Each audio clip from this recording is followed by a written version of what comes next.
Okay,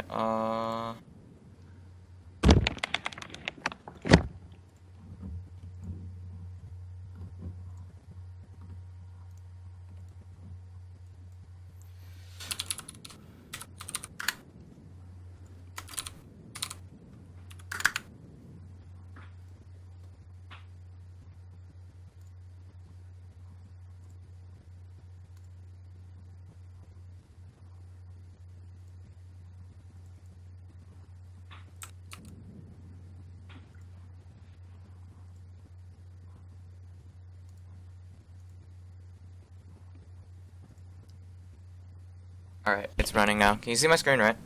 Yeah, I can see it. Okay.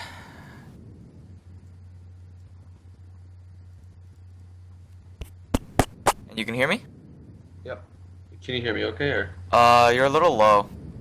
Alright, I think I'll move closer to my computer. Alright.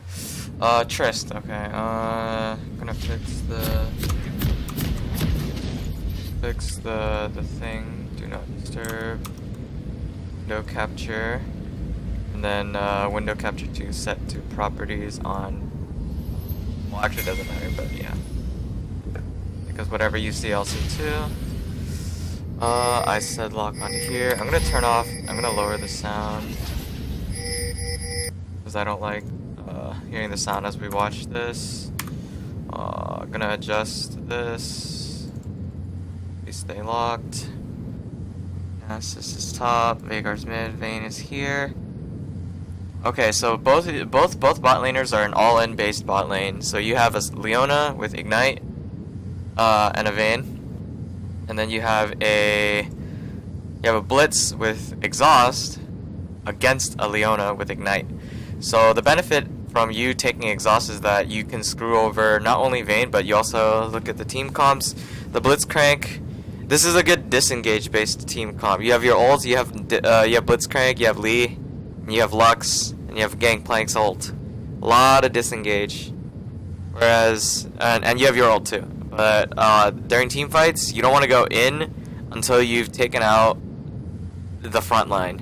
And even after you take out the front line, you still have the threat of Vagar. Because the only two people that'll ever jump on you is Yi and Nasus. So the biggest threat you have to worry about is how much Nasus snowballs. For the most part, this lane should be pretty stable. We're going to lower the Fog of War because limitations. Okay, you're on red side actually. Because then now we can see it based on what you see. This is what makes it harder, because now I don't know what you're doing at this time. Because the right thing for you to do is to probably stand out here so that you can guard in the early game. You can have Blitzcrank do that too, and you just stand next to your AD carry, like in this bush, or you're in this bush, or you're like hovering here. Just basically somewhere safe so that he can't really get invaded or warded like that. Alright, so in the lane, you should be doing right away is attacking the back line. You shouldn't be afraid because you're up against the melee support, and she can't engage on you because the first thing, because we know here through this replay she takes Q, and it is almost 100% she will always take Q, because if she takes E, there's really no point because she'll just go in and then get killed by you guys. So she takes Q, which means that she has to be in physical melee range to attack, just to stun you. And that's not ever going to happen because you're ranged and you're not just ranged, but your range, increases as you level up, your long range. So you have a lot of benefit. So you can attack her if she tries to attack the melee creep. Don't attack too much, probably like one auto and throw an E on her, because these minions will aggro on you and you lose the trade, because one auto and an E is not worth the amount of autos that this minion and these three minions give you. And then Blitzcrank can do whatever Blitzcrank wants, because right now it doesn't matter what he does, because he has the same criteria. He can also get harassed by Vayne. But you have to travel together, and if he starts focusing Leona, you hit her once, then back up, then focus on this minion, and then the middle minion, or splash damage on these minions. Because right now, you will always hit level 2 first if you start pushing early, because you have the splash damage provided that you take E at level 1. And by hitting level 2 first, you'll either get Q or W, but you can immediately do an all-in on the guy. So right here, you already lost the trade because she was allowed to do 2 autos. Okay, then he lands a pull, so you start winning the trade. So she flashes, you should have timed that immediately. I can't tell if you timed it or not because this is a replay, and you wouldn't do it in all chat either, because if you did it in all chat, I mean, like, it works for me, but it doesn't work for them, because then you'd kind of reveal the flash. It should be 7 minutes 30 seconds because all flash timers are 5 minutes. Alright, so you time flash, and that's it. Then Then you auto attack her once, good. Then you walk back, get into the bush, auto attack this while you're walking back into the bush because these minions have aggroed you. You should have walked into the bush right away because then you disappear for a moment, but you're gonna get back out like immediately as long as you dis-aggro. Because now you already took 1 auto attack worth of damage. You're about to take 2. Okay, never mind. So what happens is when you pull these minions this way, they're not gonna push this lane because by pushing this lane, like when they attack these minions, it denies Vayne the chance to get the CS because if these minions are attacking this minion, they're gonna get so low that Vayne might not be able to walk into range in time to auto attack it, so therefore she'll miss it. But because you pulled aggro for so long, she's gonna get that money. Well, she misses it anyway. She should have attacked it, but she could have just completely missed it. She'll get the EXP, but not the money. And Vayne, it's important for Vayne to get the money. And then he doesn't have any target stacks, so go ahead and last hit. You have the last hit. And then you're gonna level up after you kill these 3 right here. So hit this one, then transition, walk, like click once here, click once here to cancel your movements to get the next auto attack off quicker. Okay. And these 3 minions don't matter. These minions get aggro because I think Blitzcrank took her ass. Okay. Okay, you level up to 2. You should instantly skill up. Either Q or W. It doesn't matter what you skill up. W would be the better option, the more safer defensive approach, because if you get ganked right now by a Yi, you will need the W to escape. Yeah, I think that's my mistake. I got my Q. I mean, it's not a mistake to get Q, but the thing is you have to consider who your support is. So provided that he lands his rocket grab, you start autoing him, you turn on Q, you're just going to auto faster, but that doesn't mean you're going to get kill potential unless you have your W. Usually W is the better option. Q is a better option if you think you can hit level 3 before your opponents and then all in at level 3. Depends on your support though. Like provided that it's like Nami, she's better at level 3 than she is at level 2 because she has all her skills at her disposal, then you can all in at level 3 with all your abilities available. And then whereas Blitzcrank is better at level 2 because he just needs to land a grab then a rocket fist and it's like donezo. So then you're better off leveling up W because then you can all in and then you can also escape.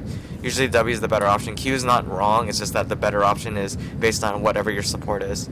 Yeah. Like Soraka would be better level Q because you're not fighting, you're defending. Like it's a passive lane.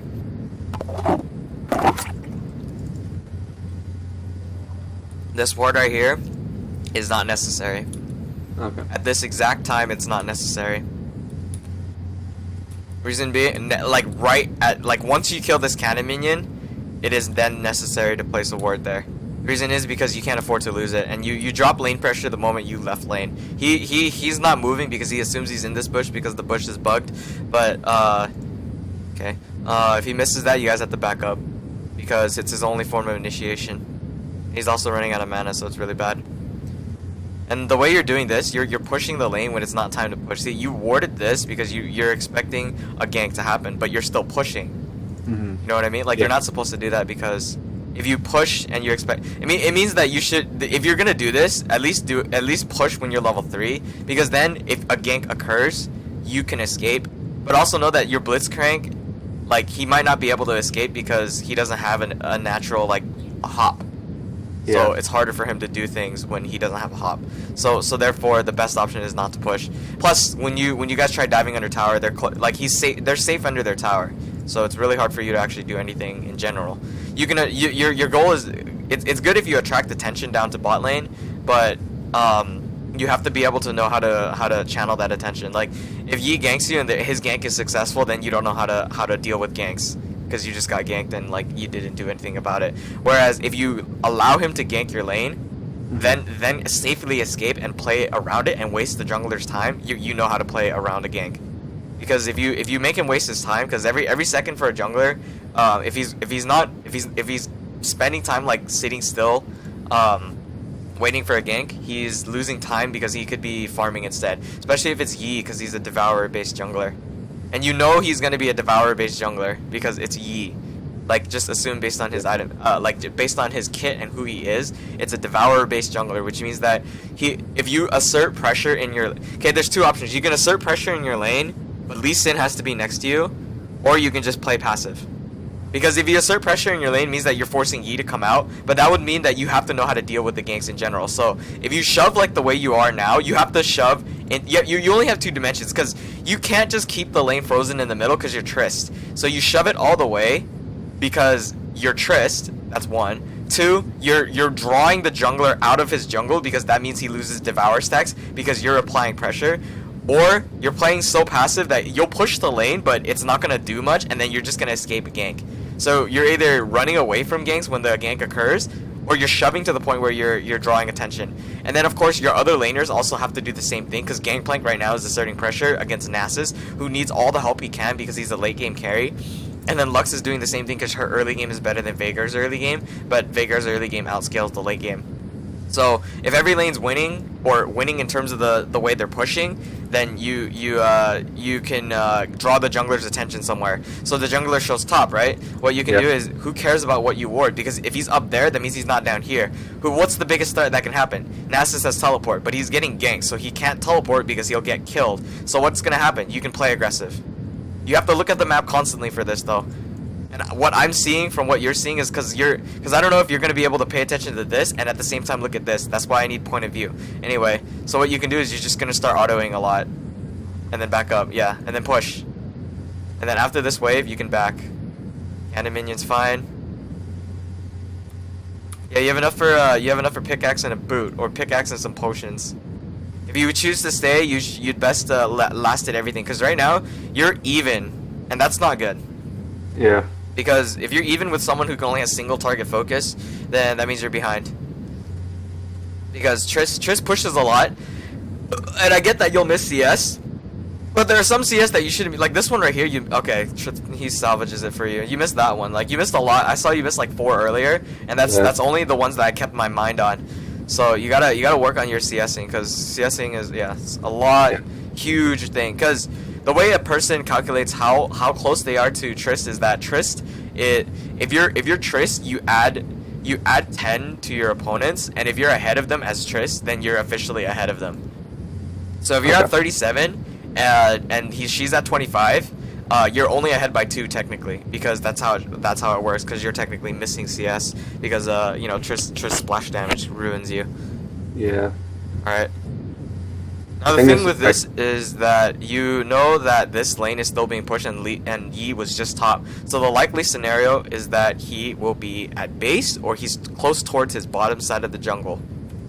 Okay, so he's at base technically. Okay. I was right. So what you can do here? Okay, this is not going to do anything. You auto, you E, you auto. That's the best you can do. You don't want to walk forward. This is why you don't want to walk forward. Yep. Yeah. Which positions you into the thing, which forces you to burn the jump, and then this is going to be a problem. If you die right here, it's because you walked forward once. When that pull happened, the best thing you can do is just harass. You don't. Okay, this is a kill. Yep. See, now that's greed. You can play around that, but like you can't play, because like this scenario only occurred because you walked forward. But this scenario also only occurred because they were greedy. Under normal circumstances, or if everything is normal, that would not have happened. Again, you should still have the timer for flash down on Vayne, so you know that if she used her tumble and her flash is down at 730, that was a kill. That's why I said it is a kill. Aside from the fact that the tower hit her, it was a kill because she cannot escape that. Because then even if she didn't get hit by the tower, she'd be in such a position she'd be so out of position that Lee Sin could just go in and kill. And he could use his flash for it too. Who cares? He lands this grab. It's not gonna be a kill. Yeah, it's not gonna be a kill. Like she was, even if she was out of position, she still had enough mana to use her W, which makes her too tanky for you to actually do anything about it. All right, so the best thing you could do right now, since Vayne is dead, she just came back to life.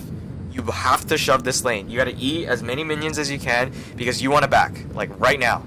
And every second, like not like right now, but you have to shove this because all this CS right here, if you don't shove this, it's gonna stick here, and then the minions are gonna, like, at most they're gonna move like up to here, maybe a little bit further, but they're gonna freeze here, so she can rack up all this CS. Basically, all your assist money goes to her. You're 5 CS up, which technically means that you're 5 CS down, because if you add 10 to her count, it's 38, and you're at 33, so you're 5 CS down. So if you shove this, you get 6 CS, so you're at 39, and then you add 10 to her, you're 1 CS up, and at most she'll get maybe 1 or 2 CS, so you guys come out even. Then factor in your assist goal, so then you're technically ahead. That's the economic standing. But because you didn't shove this lane, because when you shove this lane, you're denying her. Not only are you denying her all this gold, you got 20, 40, 60, 100, 130, 160, 190. So that's almost 200 gold right there for her. So then she would have 1700 gold, which means that she has straight up enough for Bilgewater Cutlass upon back.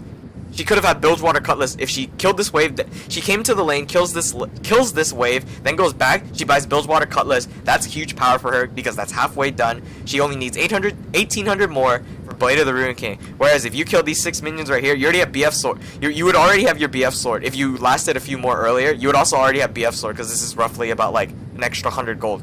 Maybe BF Sword.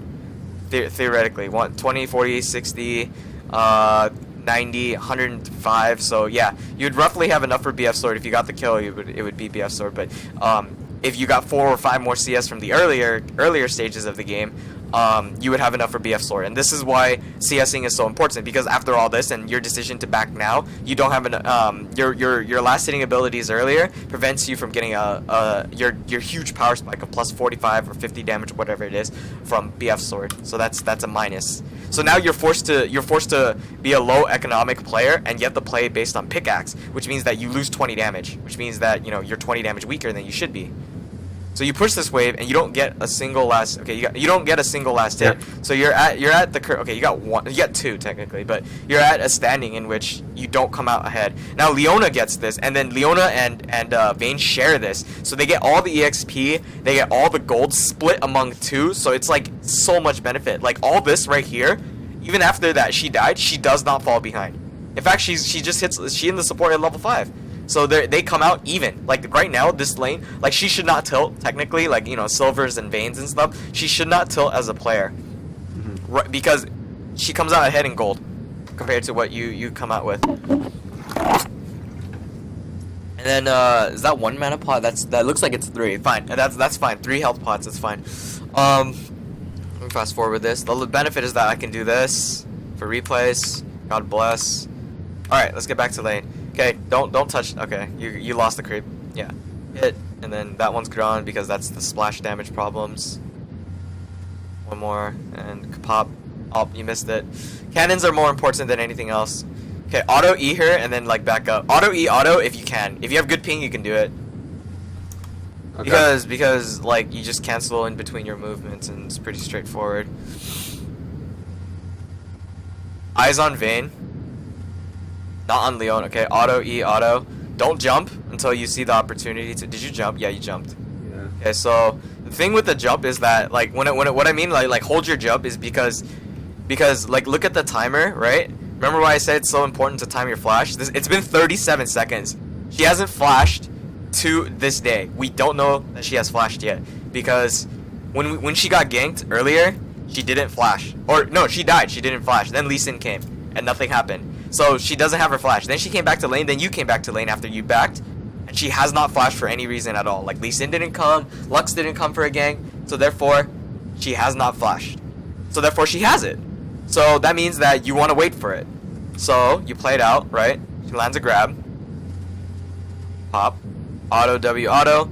And then you wait for it, and then the right time. See, she flashed. Now is the right time to jump, like exactly at this moment. Because also, you also have to wait for the Leona to stun too, because that's what she's gonna do. It's part of her kit. Yeah. She maxes stun first. She's retarded. She should have maxed W because that's how you play Leona. So you wait for her stun, and then you get stunned. Okay, big deal. Is she gonna kill you? No. So you have no reason to be afraid.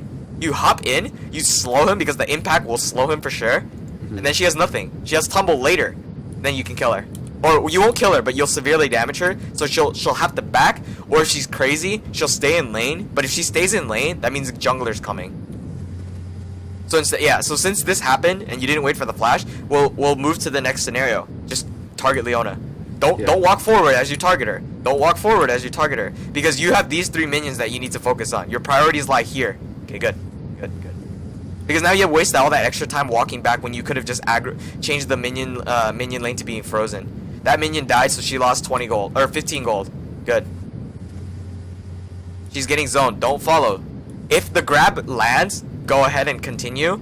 You should be here at most because you need to be able to last hit these 2 because this is more important right now. He missed the grab. Stop.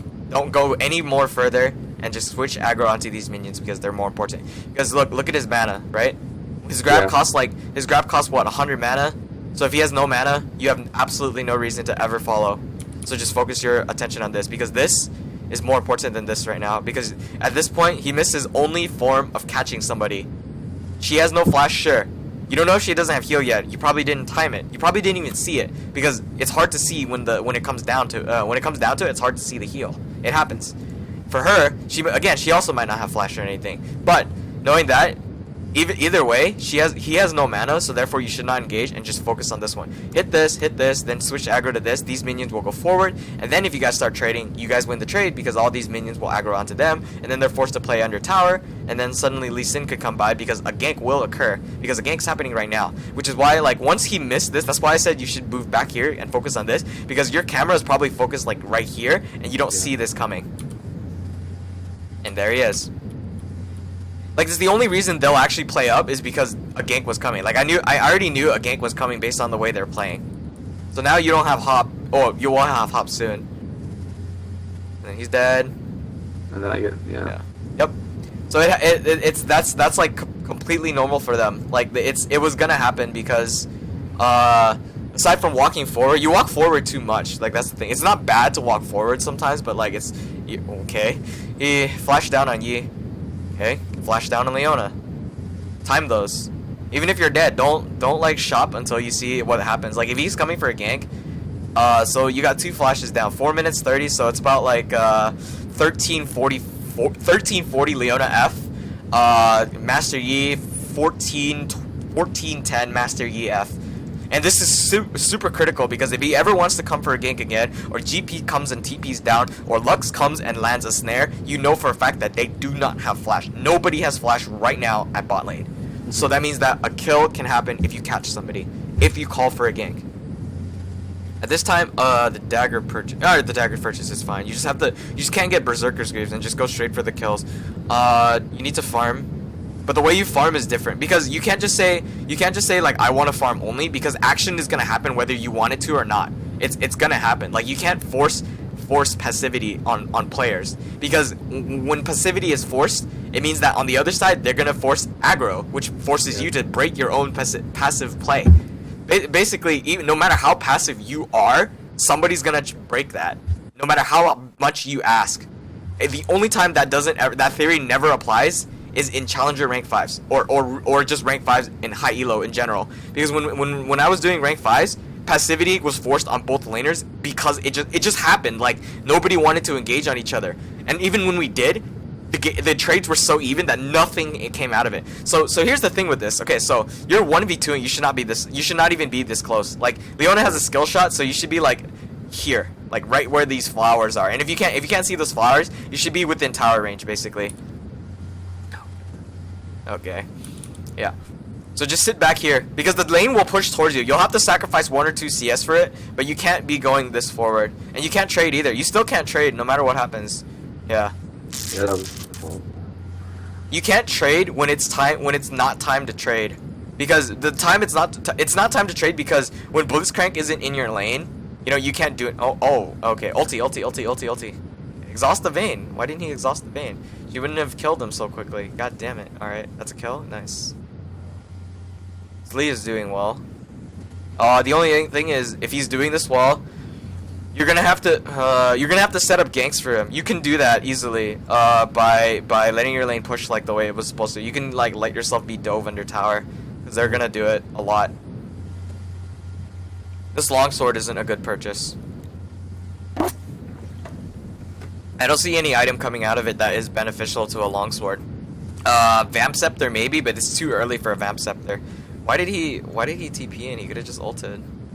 If he's gonna go in like this, the best thing you can do is ping a lot. Cause I don't see a lot of ping target pings, but that's probably just me. Maybe I do see it, and it's muted. But you should be pinging a lot, like aggressive pinging, like toxic pinging, but not typing. Cause typing and pinging are 2 different things. Yeah. Because pinging is you can't get wrecked for pinging. Like, you can't get light smited for pinging, if you know what light smiting is. No. A lot of this comes down to your movements, because your movements and their movements too telegraph that ganks are happening. Even when it wasn't worded, I knew a gank was coming from miles away. Even when I don't see it coming, I just knew it was coming because of the way they're playing. It's like a meme right there. You can tell the way it is because of the way it is. Like, Yeah. God damn it. But like it's all psychology. Like in what universe would a player with 3 HP still stay in lane for? Unless something was gonna happen, right? Like they were so low. Like Leona was under 50% mana. She was at like 45%, 30 to 45% mana, and she stayed in lane with under 50% health and under 50% mana. And Vayne stayed in with 50% health and 60% mana. Why? Like, why would they stay? Because something's gonna happen. Therefore, you play differently, and then suddenly their plans are thwarted. They'll heal up a bit, but they're gonna have to back because their plans are thwarted. Because a gank was gonna happen and you just backed up, even knowing it wasn't warded. Until a jungler shows himself, you should be ready that a jungler should be coming. Your jungler's here, which is why you're playing up. Yeah. Also because your lane is pushed, you have no choice. That's a kill, nice. If he kicks right now, you have your W because you just got to reset. You have your ulti, don't ulti. You don't have your E and you have your Q. Kicks, auto. Okay, never mind. The smite killed it. The reason why I said don't ulti is because you don't know. You want to wait till she lands first, then ulti.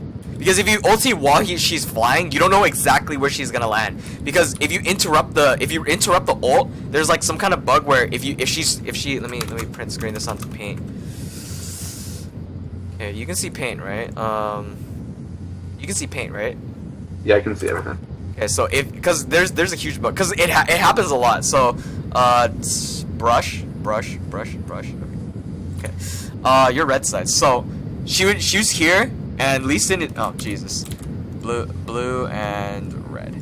Okay, so she's here. Lee Sin's here. If the kick goes this way, she travels a set distance right here. But if you interrupt that in any way, shape, or form with an ult, there is a bug in which your ult is you're here. Your ult is gonna, like, let's say your ult like impacts her. Like you shoot your ult like right here, right? It's not only is it gonna like change it this way, but since like there's this thing called like a displacement bug, she might get reset. Her position might reset and get interrupted here, so she moves this way instead. So she's even farther away from you in terms of total distance. So you want to wait till she lands first, because if you interrupt it midway, then you kind of screw yourself over because she's farther away, which means that you have to walk farther. You might tank tower more. You might waste so much time, and you might not even be able to escape. You know, like all these calculations like come problematic. Just be patient. Like that's AD carry's rule. You have to be patient and position correctly, but patience comes first because late game is where you scale. The difference is that some champions like Blitzcrank can do it because he's pulling. No matter where they are, he's pulling to him. So that doesn't displace. And knocking up also doesn't displace either. It just stops movement. But you interrupt movement because that's what knockbacks do. You interrupt movement. So there is a glitch where you might get the knockup, like they might go this way, but they also might, instead of traveling the full distance, they might travel all the way over here, then you ult them, and then they might get forced back here and move all the way over here. It's retarded, but it happens. So just be patient on your ults, because then if you ult it too soon, you know, like if she gets knocked over the wall, which can happen if the distance is right, then you basically lost the kill, because Lee Sin would have to ward hop over. And there's a chance he might not be able to, you know, finish her off. Mm-hmm. Yeah, and you don't know if he's gonna smite the dude or not, because he might be saving smite for a potential dragon, because you guys have to take dragon.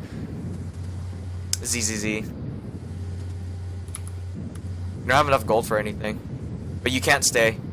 After kills, you usually just want to shove the lane then back. Don't recall out the bush. And if you want to recall, don't recall here either. This is the bush that is most likely to be face checked by the opponent. Sure, you have a Blitzcrank in there, but assuming that you don't have a Blitzcrank, because certain scenarios call for which, you know, you might recall alone. Your Blitzcrank, your support might have died during a 2v2 trade, and you just recall in that bush. Then the jungler comes out of nowhere. The first bush he's gonna check is this one, not this one, but this one. Yeah. Most likely, it's highly likely they're gonna check this one. It's not like guaranteed they're gonna do it, because if they know you're here, they're gonna check that one. but it takes longer for them to travel from tri-bush to this bush than it does to travel from tri-bush to this bush, right? So therefore this bush is a much safer option. Hell, you can go all the way back to tower to guarantee that you're safe, but it takes way too long, and by that time you might break your own lane freeze, like the lane might have reset, which is bad. So you know, you gotta know your limits to where you could recall. Just take those safest option. Like this is the absolute safest option, but this is also a safe option provided where you are. If the team fight happens down here, then yeah, you can go up here. If a fight happens in the middle of the lane, then go back near tower.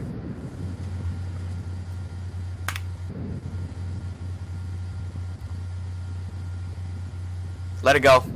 Don't even touch the CS, just let it go. The reason why you let it go is because there's no possible way you'll ever flash Vayne. Okay, your flash is timed with her flash plus 2 seconds. That's it. If you see her flash, then you flash after instinctively. Just say your flash equals Vayne flash. It means that as soon as you have flash, Vayne will guaranteed have flash too. And if she flashes before then and your flash comes up, I mean, like, it's just 2 seconds, like I said. But you have to constantly time enemy summoners because it's important for your jungler. Like, a successful gank, you know, happens because of that. See, she has no flash right now, right? That means that Lee Sin, if he does it right, he can get this don't Q. Okay. Get out of there, yeah. So this is where your scrying orb and your actual trinket comes in handy. You need to ward this bush as soon as this, like, nobody else warded it, so you should hold responsibility. And if anything, like, your mid and your jungler can also just accidentally ward at the same time, so there might be 3 wards in this tri-bush, but, you know, take some responsibility on yourself to ward this. Like, right away, because you don't know if, like for a fact, we see that one person's here and mid is coming down and support was just here. But what if someone else was in here? Like, Nasus was already there. You don't know that, but, like, during team fights, you should also look at the map briefly. Like, a quarter of a second, you should be on the map. So Nasus isn't there, but he might TP here. Gangplank has no way to stop the TP except by damaging the guy. So therefore, Nasus could have already been here. You don't know that, but because you might not have checked the map because you're busy, like, you know, tunneling, walking through here, and it happens. But you got to check the map during a team fight. So here's the order of operations you should be doing it in. So right here, check the map. Okay, I see. Okay, you see Vayne. You know Vayne's here. So Vayne's on the field. You don't know where the support is. Check the map. Yee's mid. Okay, check the map. Lee and Yee are mid. Okay, jungler's mid. That means that they can group with us soon. So that means that you are able to turn around and continue fighting somewhere along the line. Nasus is top. He might TP if I lose vision. Keep playing it out. Okay, you're in a safe position right now because she's so far away from you, so you can just walk back and then she'll be busy. Lux is at base. You constantly look. You go back here. Look at the map again. Lux is at base. Okay, maybe she can group in the fight. You go back. So you want to recall. Okay, jungler just died. You don't see this because that's only spectator. Lee Sin's coming in, right? So then he's going to flank. He asks for assistance. You look at the map again. Okay, who's missing? Yi, Vayne, support, and top lane is visible, so therefore top lane's out of the fray. Mid's missing. Mid's missing, jungle's missing. Jungle was just mid, so he might be nearby. Leona was nowhere to be seen. She might be nearby. Vayne was just seen. She's in here for sure. So you have one person in here, one person that may be coming. So that's 2 people there. Can you turn this? Well, you got a mid coming, so it's 3v2 so far. Numbers advantage? Yes. Then Leona shows up. Numbers advantage? Maybe. You're kind of low, but you have heal, so you can go back in. Okay, Vayne's low. You can definitely win this now. WN, really awkward. That is actually really awkward. Like, the WN, you could have just walked in. It would be slower, but you could just walk in, technically. Because then while you're walking, this buys time for people, like, not only for them to back up, but more people to reveal themselves, which allows you to reassess the situation, in which you can determine, okay, right now we should back, or right now we can fight this. Then Yi shows up top, right? So you can briefly see it. This is what I mean by reassessing the situation. Yi was just mid, so he could be coming or he could not be coming. And he chose to not come, which means that he's going top, which means that it's 3v3, and you've reassessed the situation as soon as you see everyone on the map right here. This is where your ward comes in handy. Pop the ward in there so Lee Sin can see inside, so he knows what to do. Because he might kick the support away from you to peel for you. You don't know if he's gonna peel for you or not, but you don't know if he's gonna protect you or not because you can't see what's about to happen. Because there's no ward in this bush. So that's the right thing to do. And then you get E'd, then the stun happens, chain stun, you're finished. If he ults you right now, you're finished. He doesn't have ult. You don't know that though. You have to be able to play defensive. You gotta ward this bush. This bush hasn't been warded for like 6 seconds. So he has true vision on her for like a brief amount of time. Okay? Ignite down. Don't time the combat summoner. It's not as important as anything. And then you just back. It's fine. Right now, like, I think you guys could have won that fight if this bush was warded and things were done a little bit more smoothly. But there's also a possibility that you can't win the fight because there are certain circumstances that I can't reveal because I can't see everything. But the important thing was to ward this bush because also this gives your gangplank an opportunity to TP. And from my end, let me see. No, F1. Okay, there's one bush in here, so they have a actually they're blue side. Yeah, they have one teleport opportunity, but it's down here, so it's a flank from Nasus. But if Yi's up here and he's recalling, we don't know this.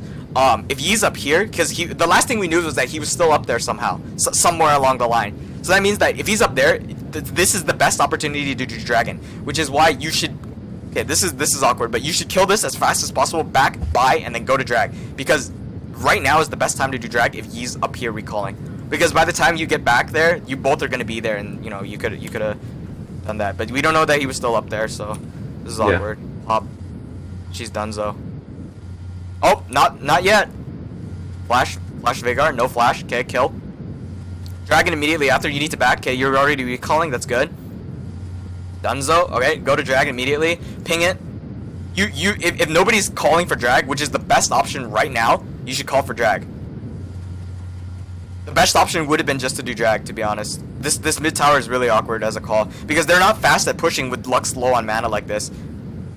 I mean, you guys can take it, then go to proceed to go to drag. But the thing, look at this. Like, this is already happening. Like this is a good call. But the better call would be just to take the damn dragon. Yeah. Like that is actually the better call. Like the thing is, like I already talked about another dude with a session like this, but if nobody's making calls, then you should try to step it up yourself because this is solo queue and like, you know, your individual are the star, so you should step up your own game because what they do doesn't matter because this is solo queue. And in Team 5s, it's different because there's a designated shot caller, there's a designated captain, there's a designated playmaker, a carry, etc., etc. And everyone has a specified role. Whereas here, nobody knows what the fuck they're doing. So therefore, you should be the one to make the calls yourself. But of course, like, you should be really careful and decisive on your calls because you have to ask yourself if it is the best call. Like, going on this vein right now, is it the best call? Check your wards. Look at that. Looks like it is a pretty good call, but your team is not there to follow, so don't go too hard. Good. Backing up is good. Use your ult as a defensive mechanism, not an offensive mechanism. Yeah. Because right here, this is what happens, yeah. And this is almost like an always thing. Because if you look at your team, who can actually like hard peel for you? Like legitimately hard peel. Like we're talking like Leona. Okay, so Thresh can not hard peel but soft peel. Blitzcrank can soft peel because their CC isn't locked. Leona can hard peel because if someone gets on someone, if someone gets on Vayne, she just stuns them. That's a hard lock peel. Another hard locker peel would be like Janna because she has a knock up.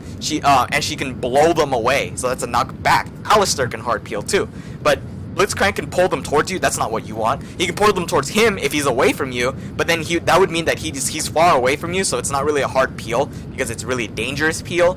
But basically, your only form of self-peel is your ult, so you should, you know, use that as a defensive mechanism. Think, there's only 2 people who can get onto you, right? So you have to use your peel as a defensive mechanism, your ult, not as an initiating mechanism. All right.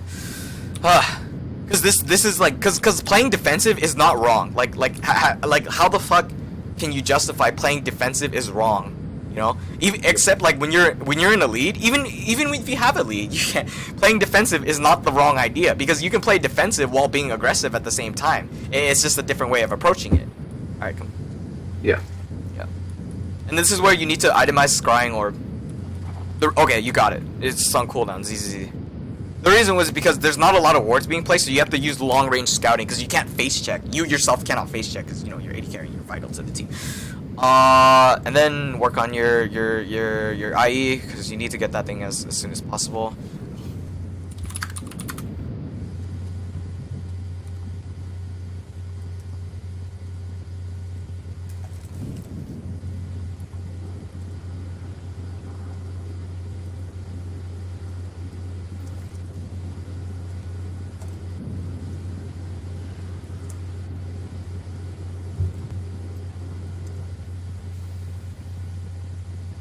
You have two options. You push mid as a team, or you go bottom. Best thing to do is when you're ahead, you always push mid because you just want to end the game damn soon.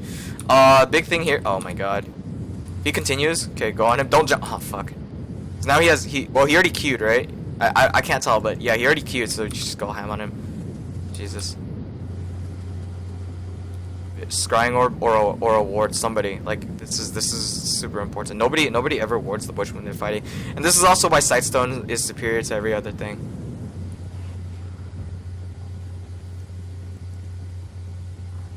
Oh, yeah, that's it. Yeah, and then. Well, I mean, you don't pick up the kill because you can't see. Yeah. That's on you slightly. Only, well, it's not on you because you have full items, but if your scrying orb came up sooner, it's on you. But it's also on these two because he has a Sightstone. He can just walk here and ward over the wall, easy, and she can just.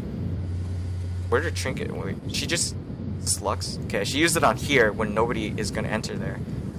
Z. She's dead. Oh my god, she flashed. Why? Loser. Alright. So the best thing to do is just walk back here and defend. Your wave clear is okay, you just have to use your Q. That's a kill. Do not W. Like don't W aggressively unless you can guarantee your next 3 autos. Auto, E, auto should guarantee the kill. If you can't do it, then don't do it. Okay. It's fine. You gotta reset. Don't use it for defensive purposes.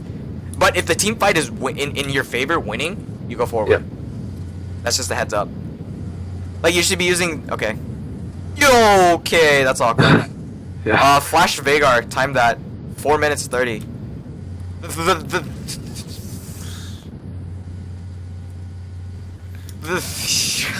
Okay, so I no, I'm just confused at what happened on Veigar's end. Let me just watch that again.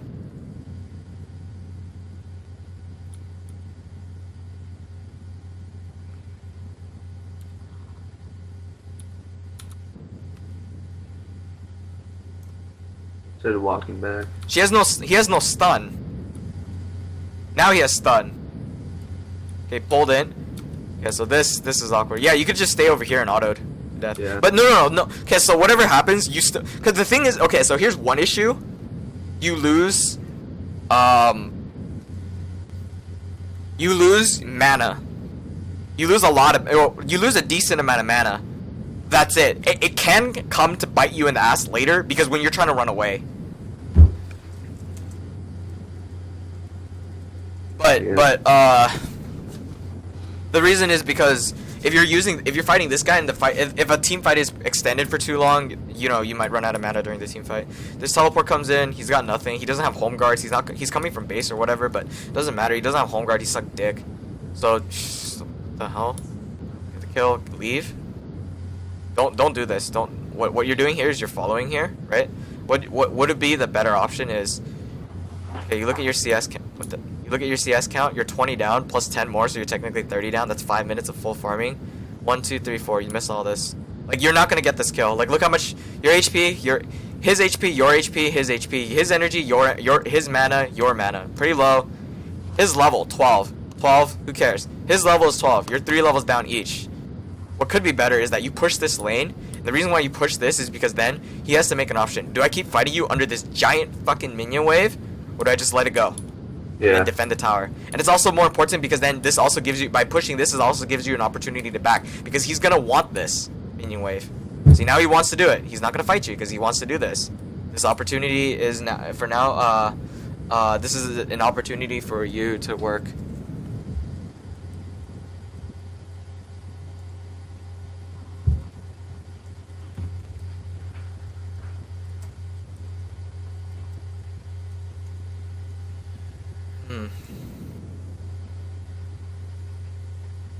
I think I'm overstaying on this one. Or Yeah, if you should commit to backing as soon as possible. After that pushing that wave, you should have already been at base. And that's a huge issue because you're holding on to too much gold. You don't even have enough for Infinity Edge though. That's awkward. Eyes on Trist. I mean eyes on Vayne. Okay. Rip. Yeah, I get that. Yeah, use it as a peel. Turn around and okay, never mind. That wouldn't work. Team is like not with you at the same time. Gangplank is like really awkwardly placed in this map, but whatever. Yeah, in On this the game, he on showed the up for like 2 team fights. He was barely there. Lee Sin is only building damage because it's the only way he can actually assert dominance in the game. Had he built tank, he is also really strong. Okay, knock him up. Okay, he's stunned. Walk forward, you freaking idiot. Oh my god, Q. Why? Oh my god. So bad. He played that so poorly. Like, he walked up to W it. What's the point of that? ZZZ. Longsword is not the better option. In fact, you had 40 gold, or you had 70 gold, so you would only be like, you would get a brawler's glow. Nah. Oh, dagger.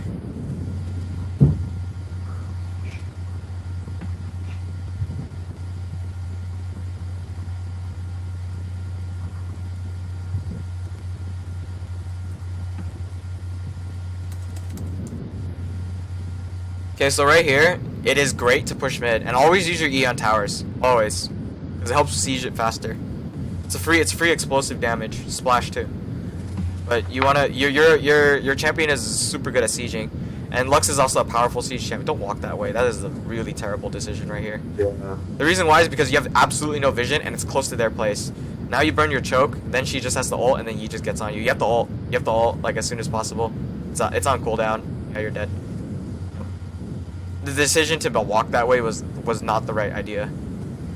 The only reason you can't walk that way is because, again, you just siege that tower, so they're gonna be at the base because if you guys are sieging here, right? That means they're around here, and then the next thing you're gonna do is go into the fog of war, and then they see somebody pushing here. I think it was Lee, so they're gonna rotate down together. And then you're walking this way, not the safer way, which is this way, which is okay to walk this way. Hell, you can even just walk this way and then like go all the way right here and then wait and then walk this way. Because if you wait until he gets over here, they'll all be there. Because what they're doing is they're playing around the fog of war. They're playing around the fact that your team has no vision, and it's also hard for you to get vision because it's such a clamped or a clumped area. Lee Sin will carry if you got Dead Man's Plate and went tank for the rest. Even if you're ahead on Lee, you can still go tank because then it makes you harder to kill and you're really strong and snowball like crazy. It's better like that in team 5s though. That's what we did.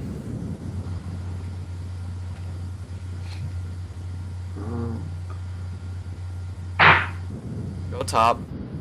Reason why you should have gone top because you need to push out side lanes.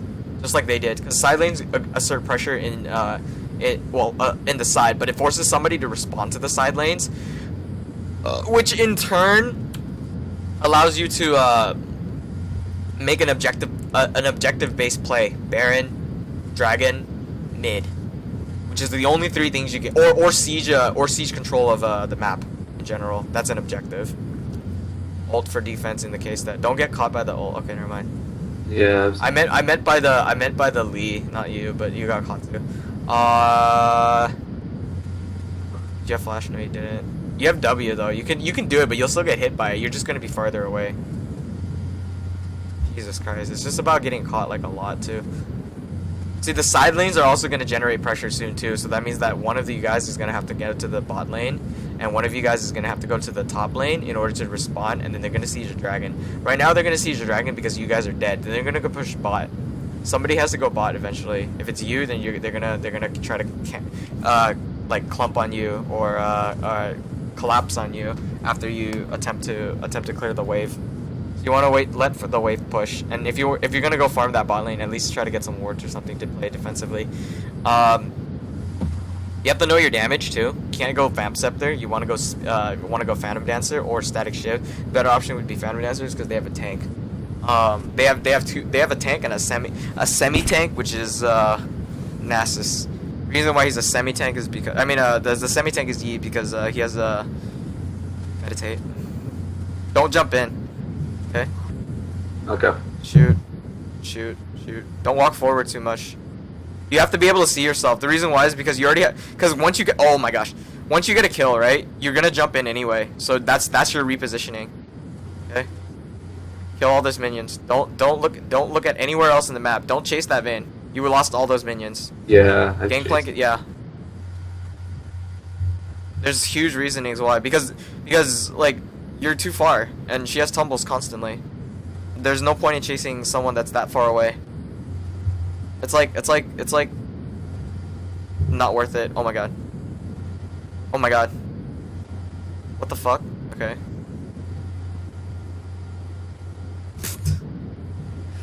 Yeah, You guys waste too much time. Use your scrying orb. Never mind, it's down. Yeah, there's a lot of time is being wasted on just chasing the vein. See, and then you just lost like all those creeps down at bottom. Now she's even farther ahead. She's at least like 50 CS ahead. If you consider my plus 10 evaluation theory. Oh my god. Good shot. Okay, hop to safety. Hop over to this wall and then into that bush. It'd be better if you do that because this bush is likely to be checked by the support. Okay, never mind. Support showed herself mid. She shows herself there because she usually wants to ward Baron because, you know, you're, or ward near the Baron area because you're near there. The best option right there would have been to just not chase. Because, like, Gangplank, sure, he's there dealing with it, but you just take the wave that you were standing at before you let it go, and then Gangplank just clears it forward from there. Because then you force Gangplank to waste time walking back. He gets the farm, sure, but his goal is to try to get that tower, or, like, try to get as much aggression down bot as possible. So, therefore, you kind of, like, waste it. You kind of, like, did two things wrong at once. Because you're forcing Gangplank to farm when he doesn't want to farm. It wasn't necessary for him to farm. His goal isn't to farm. His goal is to push. So instead, you lose farm and he loses pushing time because, you know, time is limited because he has to push while people are dead to try to make a play. Because right now, if he pushed a little bit sooner, he probably could have pushed it one more wave, which would drag it down to like one of the behind the inner turret, which would allow you to take Baron. At this exact time, you would be in position to Baron had your team been able to ward properly. Then he just has to TP there, or he just walks there, and he's in a favorable position in which he can just straight up help you guys do Baron. But now since none of that ever happens, you guys cannot do Baron. Even though you guys kill Nasus, you cannot do Baron because their jungler's alive. So don't think about Baron until you actually get like a couple of people down. Don't walk that way. Follow your team. Don't walk that way. Oh god. If you're gonna scrying the bush because then you know that wasn't warded, so they might all have been waiting there, and you don't know that. Yeah. Lux didn't even walk that way. She took the safe path. So therefore, again, she would not even know that. And then you also don't know if the ramp is warded either. So yeah. You're walking a lot of dangerous paths without knowing whether or not your opponents are within vision or even there, because there are no wards in any places in the jungle inside the map at all. So therefore, they can also even appear out of the jungle and flank you from behind where that tri-bush was. So that's another big issue. That's on your team, but it can also be on you if you buy wards. So you should the tip is just you buy wards yourself too. You should buy at least in every game and max 80 carries should buy 3 to 4 wards. You don't spend as much money on wards as other people, but like mids should buy like 8 or something, 7 or 8. Top should buy like 6, and then like use their trinket. So probably 5. Supports whatever because you know they have Sightstone, and then you should be 3 to 4. You should be the lowest, but there's still a large number. Junglers should also be like a bunch depending on the jungler. Sightstone junglers especially. But I'm just saying like you should be the lowest amount of wards placed, but you should still be buying wards. Stay with your team and stay far back. Thing is, when you're far back, they'll know you're far back because that's how a frontliner dives you. They just aim for wherever you are, no matter how far back you are. Then they just dive you, and then you just ult them back. He missed. Okay, good. Walk forward, or not that way, but walk forward in the sense that you're next to Lux. You contributed nothing to this team fight. That's bad. Yeah. Like this positioning, like you're completely safe. Yes, that is good. But the thing is, you actually could have helped the team out. Though it was it's actually a 4v4 technically if you joined, but now it's like 4v3 because they're RPGs. Yep. And then that's what happens. Rip. Lee Sin can split push, sure, but that's not gonna get him anywhere.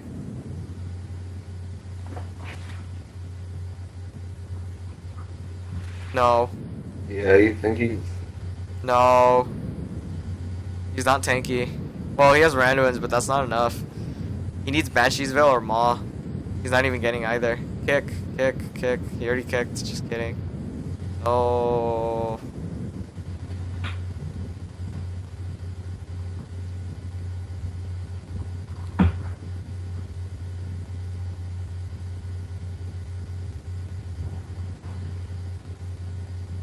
There was a lot of solo play in this. I don't think we didn't work well as a team. I mean, solo queue. You're supposed to have solo plays, but the team play aspect is whether or not you call for it. It's also your positioning too, because that counts as a team fight. Don't do that. The E thing. You want it because it might not reveal, because there's people. There was this person. It was Vagar. He was standing behind them, so you don't want to like jump in. You weren't jumping in on that. You just eat that. Okay, go. Sit there. Don't move forward. Don't move forward. Don't move forward. Back. Back up. Back up. Ult. Never mind. Okay, that's fine. That's fine. Your jump is fine. Stay. Stay. Okay, go forward. You have ult? Now you do. Okay, good flash. Good heal. Ult. A little late, but yeah.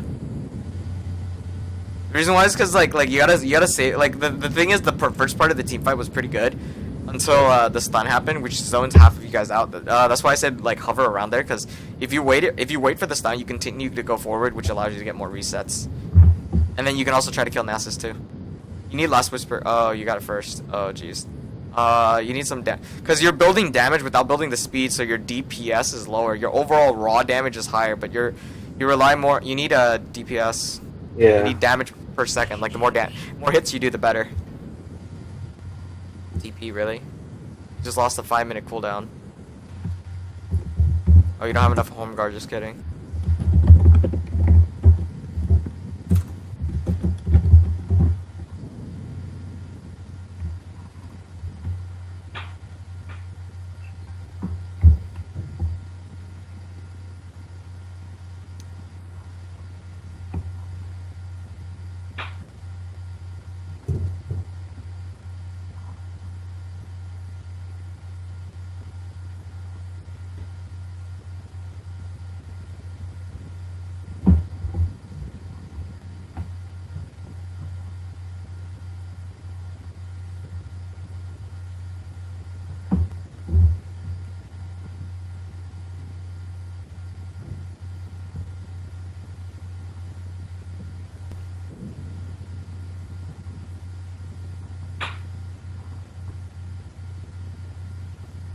$23 plus 11 is 34.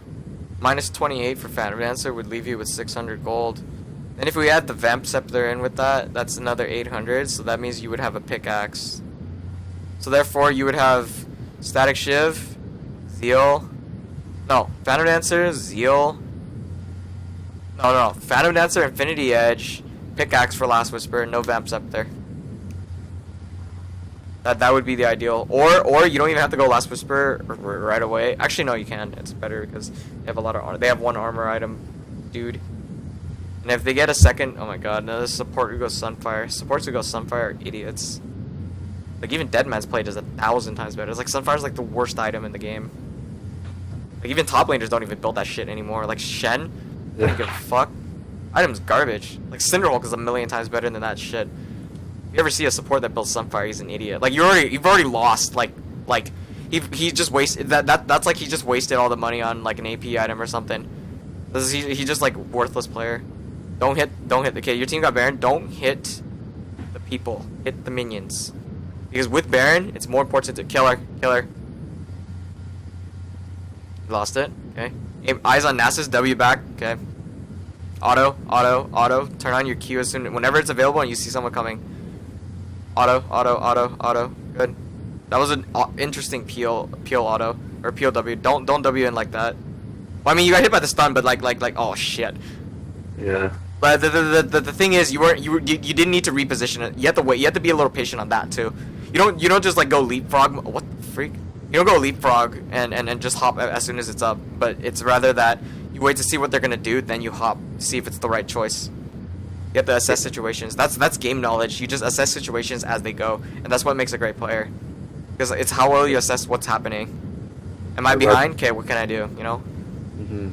And then in this situation, aside from the hop, the best option would be just a straight push without even fighting. Because Baron buff is so good that like you 3-shot minions, right? Or 2-shot minions, whatever, if you crit 1-shot minions. But with Baron buff, that's not gonna happen. So therefore reverse it on their side. That ain't happening. So just push. And you push every single lane. And then there's no way they can respond. Like, they'll kill the champion, but the Baron buff, like, still lasts for, like, a brief second after. So, your goal is to siege. And, like I said, you're a siege-based champion because you just toss E on towers and then back up. Lux picks people off. So, you win just by having the Baron buff because you just continuously siege. Now, because a lot of people died, it's harder to do that now. So, your goal is not to kill people when you have Baron buff. It's better to not fight and just take towers. Because you gain... Okay, everybody gained 300 gold, so that's 1,500 global gold for the team. Now you can gain more global gold, worth more than any kills. Like Baron buff gives every single person a kill. Okay, now you can take 2 objectives off of it. You took a mid tower and an inhibitor. Now you can decide to fight. Don't jump in. Oh God, never jump in. Bad decision. You also jumped in towards. Yeah, see that. Oh my gosh, she missed. Eyes on her. Okay, never mind. Push the minion wave. Always look to push the waves first. At this point, you guys want it back. If you had Baron buff, you would have been able to win the game like right here. Because there's no way those towers at the base would be able to do anything. Because like it would take 2 of them, but then like the minion buff defense is so good that like it would take forever for those towers to kill them. Therefore, you just end the game right there. Baron buff guarantees you usually end the game. That's a kill. Good. I'm guessing you guys got aced here or some shit. Because right now, since you don't have Baron buff, but you have super minions, but everyone decides to back, you should also back too. Blitzcrank is dead. Your only form of catching somebody is dead. You just need to go back to... Oh, you're one of your 2 only forms of catching somebody. My mistake. You also have Lux, who has the ability to. Nice kick. Kamehameha wave almost murdered that guy.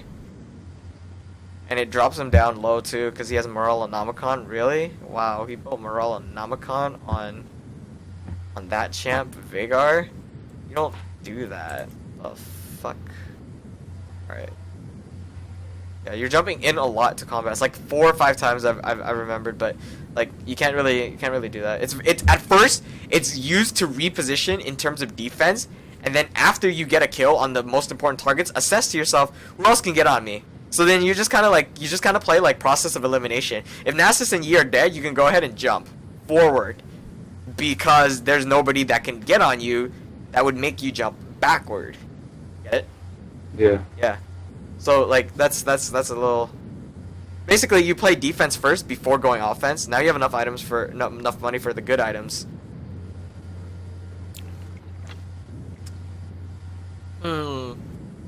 I would have gone Banshee's Veil. No, I would have gone GA. Veigar can still murder you instantly. Like, one Kamehameha wave would, like, instantly delete you.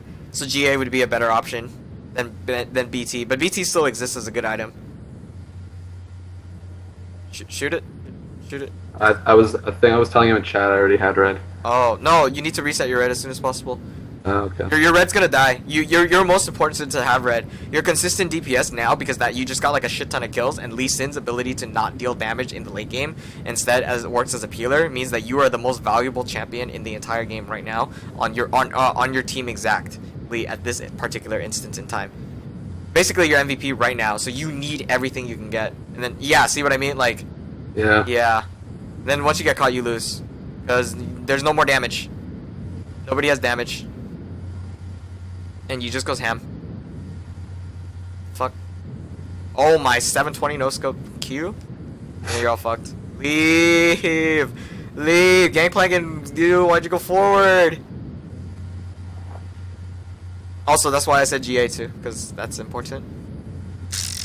How would I, what's it called? Like, if there's like a Vayne that does that much damage, what would be a solution to like not get caught by her like that? I mean, like, you weren't supposed to. Hold on. Let me see if you were actually supposed to be there in the first place.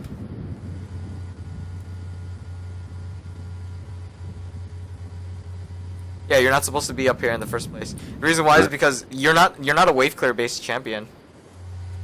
Lux is. So if Lux gets caught, she's fine. She can handle herself because she has to land. She just has to W, which it blocks like 1 auto attack. Then her W bounces, which blocks 2 auto attacks.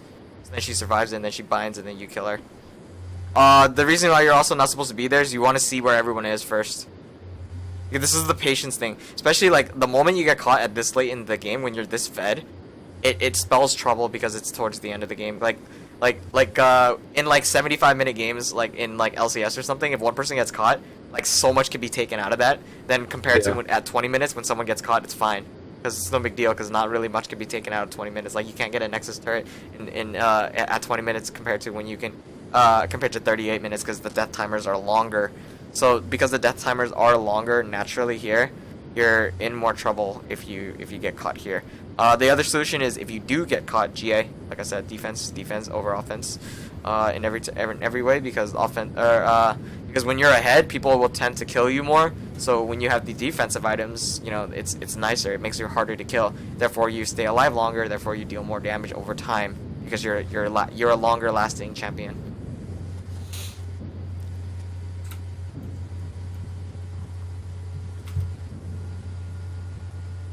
I can see here that like the Vayne's damage is huge because she went the hard damage build, because that's the only thing that she does, because she doesn't really need anything else. Your Blitzcrank did the right thing too. He built Frozen Heart because Gangplank isn't gonna build it. He's probably gonna build IBG, and if he builds Frozen Heart, it's fine too. But like Frozen Heart is like the only item that your team needs. Like supports, you should have built that. Leona should have built Frozen Heart too, just to counter you, Gangplank, and Lee Sin.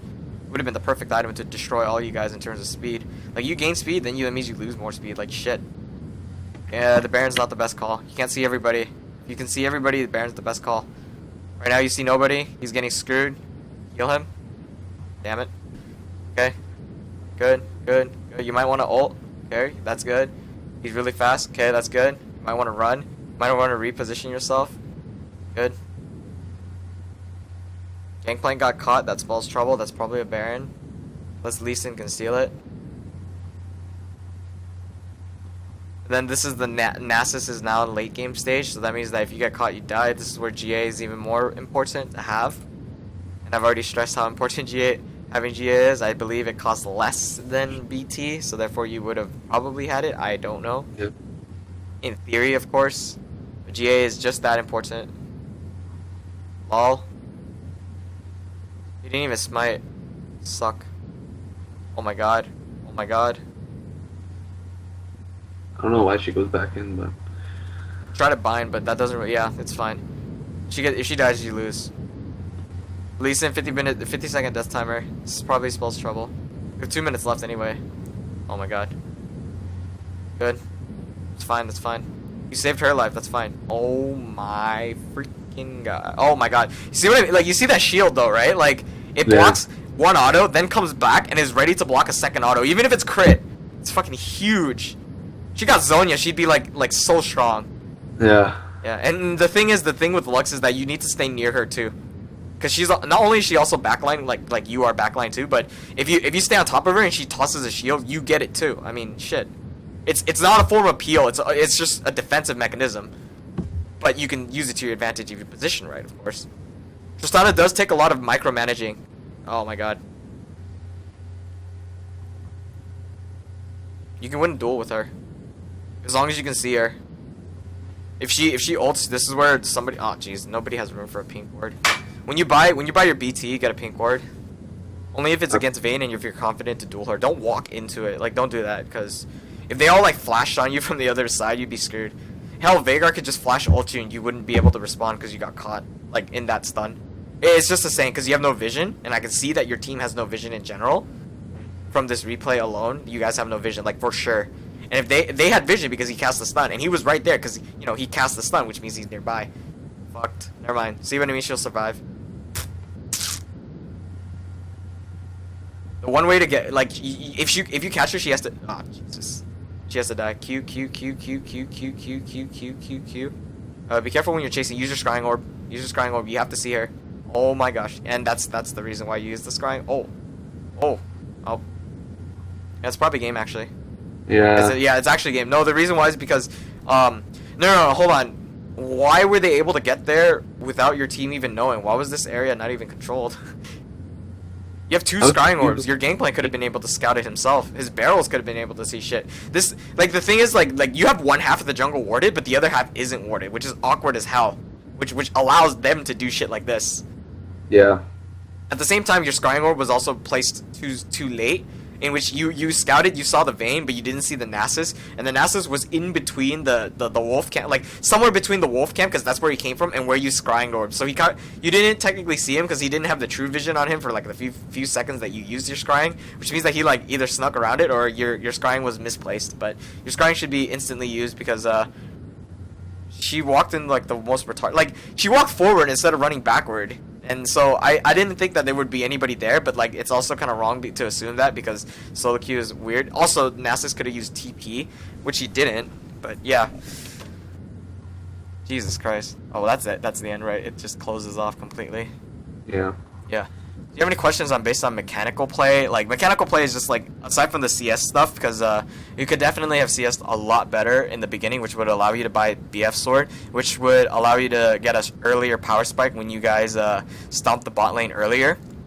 Well, not stomped it, but got a kill earlier and then denied them money. So you would be even in terms of CS. And aside from that, the game knowledge thing is you need to split the side lanes, because once you split the side lanes, you're allowed to do whatever you want. Because if you split the side lanes, then you guys can control objectives much easier. Yeah. Alright.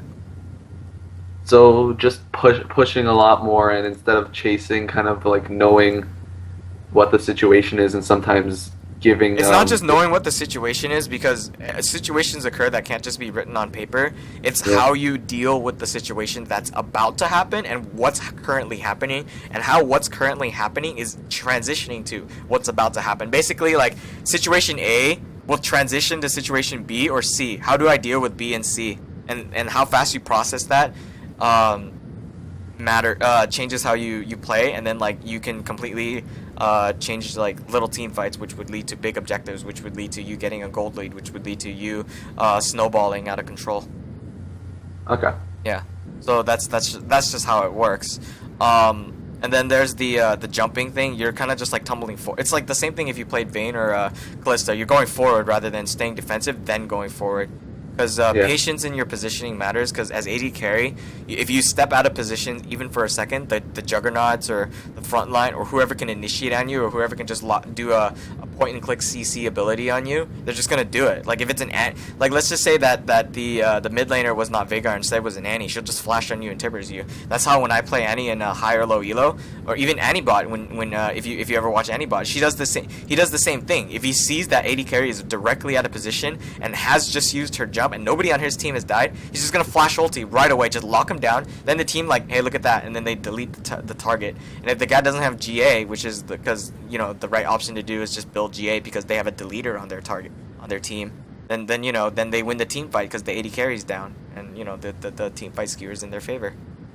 Yeah. So just like he just assesses the situation like instantly, like just says, okay, and he's like, he just says to himself in his mind, okay, out of position, check. No GA, check. Tristana has used her hop, check. Delete time, execute, and then kaboom. Yeah. Dunzo. Then the whole team fight skewer is gonna completely changes, and then you're dead because you're dead. The thing changes. The hop would guarantee that like she has to say, if I ult right now, will she hop as I get closer to her? That's how Tristana assesses the situation. Yeah. So basically, but the situation she assesses it is in terms of defense, because she's not being aggressive about the hop. She's being defensive about the hop, which is the right thing to do. You don't see double if hopping aggressively until until it's the right time. You don't see old school. You don't see Wei Xiao. You don't see Deft if he still plays Trist. You don't see any of the hardcore AD carries hopping in or jumping in until it's the right time. They usually just sit in the back and just watch their own backs. Like they literally just sit and just defend themselves before going forward, because the team is like busy like whooping each other's asses, and he's just like, okay, I'll just shoot you from here. They attack the closest targets. You also have to be able to switch and micromanage your targets carefully, because, well, I mean, that's what AD carries do. You switch targets. You don't just tunnel your eyes on one target, because there was one team fight I remember where there was like a bunch of targets, but you kind of hopped forward and then you got stuck in the Veigar stun. You remember that? Yeah, you could have just went on the tank. Like, it's okay to focus tanks. Like, I hope, swear to God, nobody is saying don't focus tanks in your elo, because Nasus and Yi, you'll treat Nasus Yi as a frontliner, not a tank, but like you can kind of treat him as a tank. But if people say don't focus tanks, don't listen to them, because like if you can kill the tanks, you can kill anybody. Like that's how, like there's even a video on the Odd One who demonstrates it's okay to kill the tanks, because you can't kill the back line without going through the front line. And if you kill their front line, the back line is gone because they just run the fuck away afterwards. Yeah. So therefore, you win the fight overall because the front line is gone. That's just how the skirmishes work. And then of course you can give up objectives, or you can give up you can lose team fights or little things called skirmishes. You can lose those, provided that no big objective is taken off of it. The thing is, when you all went mid instead of going to drag, like I said, told you to do drag. Yeah. The better option was to do drag because that's the quicker one. Because it's farther away from enemy territory than the tower is from mid. Because eventually you'll still take that mid tower. But dragons, they spawn constantly, and taking them, is more important. Yeah. Because that power spike is an overall increase in damage to your team's ability to, kill by 6%. And 6% is, huge. Well, not huge, but like significant. It's 6%. Like, fuck. Yeah. It means you're dealing 6% more damage. It's easy. Like, I don't know any other way to put it, but that means every 100 damage, you're dealing 6 more damage. So every 100 attacks, you're dealing 600 more damage than you would be if you didn't have it. It's small, but, it matters. And with crits, well, you'll deal at least like 12 or like 15 extra points of damage if it's a fucking crit. But yeah, it is very critical to do those things because you have to take because side lane control is something that like in every elo it's hard to establish side lane control because like you ever wonder like okay, this wave is built up, why should I go? Like you ever see people like, okay, there's a giant wave top or a giant wave bottom. It's not just that they're gonna lose the EXP and there's a lot of money to be taken down there, but the moment someone comes down there, Baron gets taken or a dragon gets taken. So you can capitalize on that. You just build up a giant wave bottom, and then they're gonna send somebody, top laner, jungler, support, AD carry, mid, someone with wave clear preferably. They're gonna send somebody down there, and then you're just gonna have to respond. They're gonna have to respond to it, and then that means you could just siege up Baron if you have it warded, of course. A lot of this comes down to you. You have also have individual play. Like you can't just blame it on your team. I mean, your team is retarded, yeah, but like there are also things that you did that could be improved. First of all, the ward control. Like there was twice. There was one in the little river bush that I said there were 3 people. You guys all could have warded it, and then when Master Yi, when you E'd him, that could have been a kill if you had just warded it or scrying orbed it. But yeah, that's vision. That's all. You can do that yourself. Like that's something you can work on. Like just dropping wards as soon as the team fight happens, or warding bushes during the team fight. It's a micromanage thing because you're so busy attacking, moving, clicking, casting spells, and you also have to now worry about using your potions and warding too. Like Jesus. But a lot of AD carries are micromanage heavy. Like so that's the benefit of playing AD carry. It's the most mechanically intensive role. Because there's so much they demand so much, and then like laning phase and everything they have so much to worry about, and yet it's not the best role in the meta right now. The reason being is because it's all tank meta, or not tank meta, but juggernaut based meta, and all top lane and mid lanes and junglers are the real carries because everybody just TPs down and destroys the bot lane. Then they snowball bot lane, they snowball off their bot lane, and then destroy the game. So that's how it's gonna work. You're gonna play based on how they play. You also can pick your AD carry based on what AD carries are chosen in the first place too. Like in that team comp, they had 2 frontliners. Tristana is fine. Callista's not the best option there because as soon as they wither you have to be able to auto attack or Q to be able to gain distance, and because you're not really auto attacking as much because you're slowed, you can't really gain distance. So it's better for you to pick like Vayne is okay there, but non-mobile AD carries Kog'Maw, Jinx, Ashe, and Misfortune, if God forbid if anybody even plays that damn champion.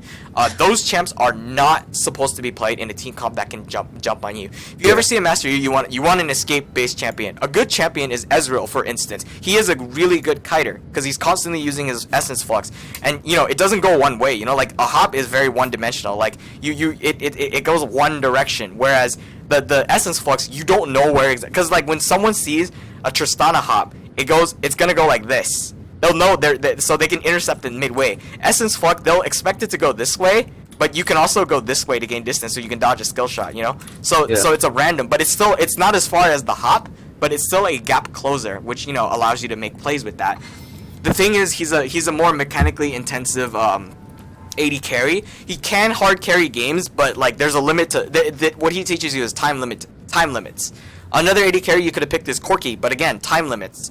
So what do I mean by time limits? Your team does have a time limit. You have a Lee Sin on your team, which means that if it drags to late game, which it did, you are not going to win. Because their team comp has no time limit. They have 2 stackers. They have no time limit. It's just going to scale endlessly. So therefore, you have to be able to end the game early in order to win. And if it ever drags late, you're going to lose. Yeah. So if a Lee Sin is picked, if you're good with Ezreal, pick Ezreal. If you're good with Graves, pick Graves. If you're good with Corki, pick Corki. Those are the best 3 because they have an early to mid game huge power spike, but once it gets to late game, they're going to fall off. Lee Sin can abuse the early game, and if he's ahead, then those 2 champions would help him because they can also do the same thing because their damage is huge. The thing with Graves is that his gap closer is very, very small compared to Ezreal and the other guy, Corki's, because theirs is a bigger escape. But the thing with that Graves presents is that he can all in much more efficiently. So knowing that when you have a Lee Sin, you're gonna all in when a Lee Sin ganks. So therefore, the gank is more potent. Yeah. Because you have a mid to late game power spike. Same thing with Corki too. He can all in too. He just jump. Assuming you dive in, of course, but he can all in too. So that exists as a thing. Like I said. And then let's see what else is there to talk about aside from vision control and the other thing. I can't name anything off of the top of my head, to be honest. Fuck. There is more itemization, right? So you're buying a lot of components that are kind of strange to me, like this longsword right here in the early game. Like you're buying a lot of longsword based items, and that's not really necessary because longsword isn't really ideal for AD carries so early on. Like the Vamp Scepter isn't really necessary unless you want to go Blade of the Ruin King on Triss, and Blade of the Ruin King on Triss isn't really that viable. They only have like 1 mega tank, and he's already built armor, so that means your Blade of the Ruin King is nearly nullified in terms of efficiency and effectiveness. So therefore, it just becomes a redundant buy if you ever build Blade of the Ruin King.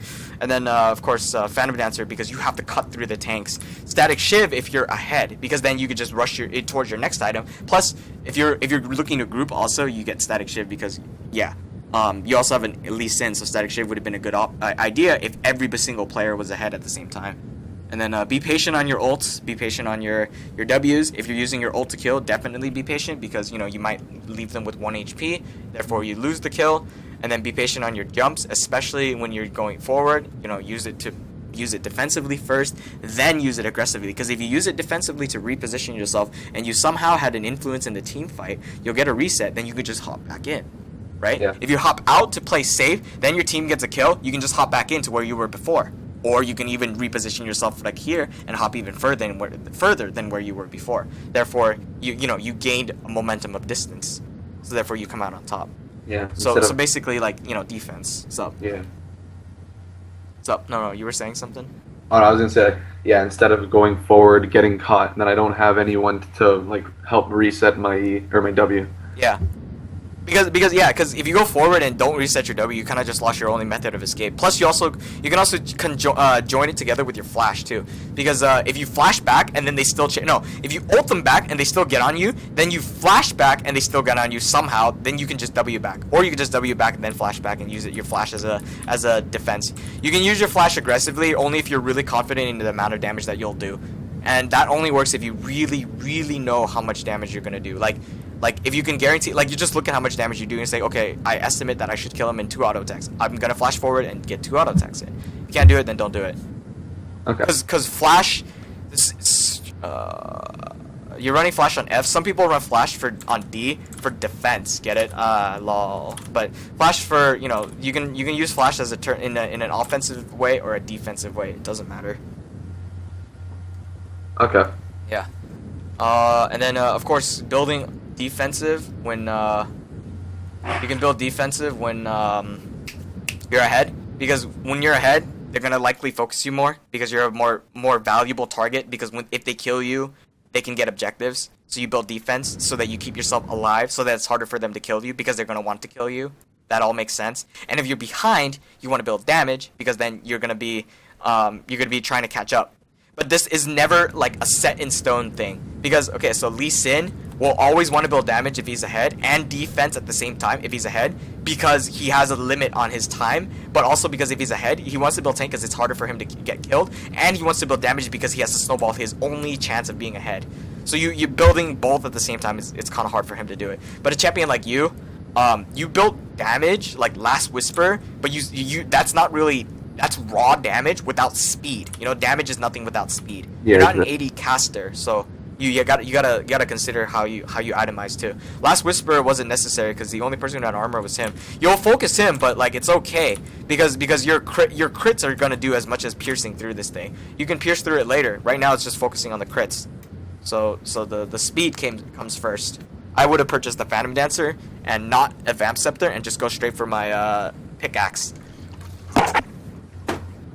Or I would have purchased the Phantom Dancer and then the Vamp Scepter and not purchase the pickaxe, then go for the Last Whisper. So basically what you were doing was correct, just the Last Whisper part was not right. And the Vamp Scepter too early is really bad. You don't need that kind of sustain early. Alright. I don't have any other things to say because I can't really point out anything else because I can't see what you're doing directly because this is again replay and it's hard. It's like really hard because all these, like, there's things that we gain, like we gain, like, you know, how much gold everybody is gaining, everything is being set in stone, but we lost a lot of information because I don't know how you're clicking and stuff like that, and I don't know if your ping is high because like you kind of like froze once, and you know, but you said you were chatting. I didn't know you were chatting. There's a lot of things I don't know. I also don't know if you were timing flashes or not, you know, like you can tell me you weren't timing them, but like maybe you did time them. I don't know. Maybe you didn't time them, or maybe you did time them, and I don't know. Like again, so timing flashes is important, and you don't know if these guys are timing the flashes either. So then you can know how important they are as a thing, because you know how they play aggressively, how they play defensively is based on like if they have their summoners or not, and if they can also capitalize on whether or not you have your summoners too. So that's why I lose a lot more information than I gain from point of view. I also don't gain because you know this bugs sometimes. So yeah. Also lose like how you're watching things towards, because like when down here, when at the moment you died, you probably just like shopped and bought your item, but you didn't pay attention to this team fight down here, because that's why I said you probably should look at it and time the spells when Master Yi and Leona both flashed, if you remember that, like which was like like somewhere along these lines. See, their flashes are both down. I don't know if you're shopping or not, because you know I can't see from your point of view. That's why point of view is just as good. And then also, if it's point of view, I can also see how they're playing in the lane at a much more detailed way. Because like from here, I can't tell like the way they're playing, but like from your point of view, I can, because then I can see how you're playing around the fog of war and how they're playing around the fog of war. Yeah. Whereas in here, I can't tell how they're playing around Fog of War, because because the vision radius for you is different from your point of view versus their from spectator point of view. You know, so all these factors come into play when I'm doing replay.gg. That's why I charge for it, because it's harder. Because you don't learn as much. If it were point of view, you would learn a little bit more on terms of when you should farm. Because then a lot of situations come from the side lanes, but at this time I can assess how well you need to push the side lanes and stuff like that. Blah blah blah. Okay. Yeah. God damn it, I gotta breathe now because Jesus, it's hot here, and then like I'm drinking a lot of water too. But anyway, this session's like an hour and a half standard time for a session. I should be able to render it and upload it today. I have internet access at this time, so I'm probably gonna. Well, I'm not gonna upload it today because I have to render it first, so it'll be up within next week. Like it's the likely scenario that the video will be up next week. This is Tristana. Okay, so yeah. And then then if in the case that you want to watch it again or show it to your friends, or in case you missed something and you want to go over it again, it's going to be on YouTube on the channel, if you know my channel, right? Like yeah, I'm already subscribed. Yeah. Subscriber, I don't even pay attention to how many subscribers I had. I checked, it was like 400. I'm like, meh, it doesn't matter. It's because everybody contacts me on Twitter or Skype anyway. Yeah, it will be up and you can re-review it, and then of course you still have 3 more sessions with me, so feel free to just record those. And then send me your OpGG. And then remember, like I said, as soon as the game starts, click that record button, because if it starts any later, you know, you might be screwed. And then if you want to watch an AD carry to get, if you want to watch anybody play, is he playing? Has he played AD carry lately? No, he hasn't. GG. What the fuck? Okay. He hasn't played AD carry very much lately. But Apto is like the best solo queue player, and one of the best solo queue players in the world. And you can see his replays here if you want to watch how to play Ezreal, how he manipulates the lane in his advantage. But this if you ever want to watch it, the only thing he'll teach is mid to late game control. Because you notice how early these games end, right? Like, look at this, 32 minutes, 20 minutes, 20 minutes. Like the reason why these games end so quickly, it's aside from the fact that he's good, is because he has a time limit. He has to end the game within the time limit, otherwise Ezreal falls off and, you know, kaboom, you lose. Exactly. Oh yeah, how to download it, just press Control J and then click Recover Malicious File. It'll allow you to download the replay. Okay. That's how I did it, like if you were watching me from the beginning. You'll see it when I upload it too, but I click Watch Replay and it says it's a malicious file, and then you just press Control J if you have Chrome to view your downloads and then recover the malicious file. And that's it. Yeah. Alright. Thanks again, man. Alright, no problem. See you later. Yeah, see ya.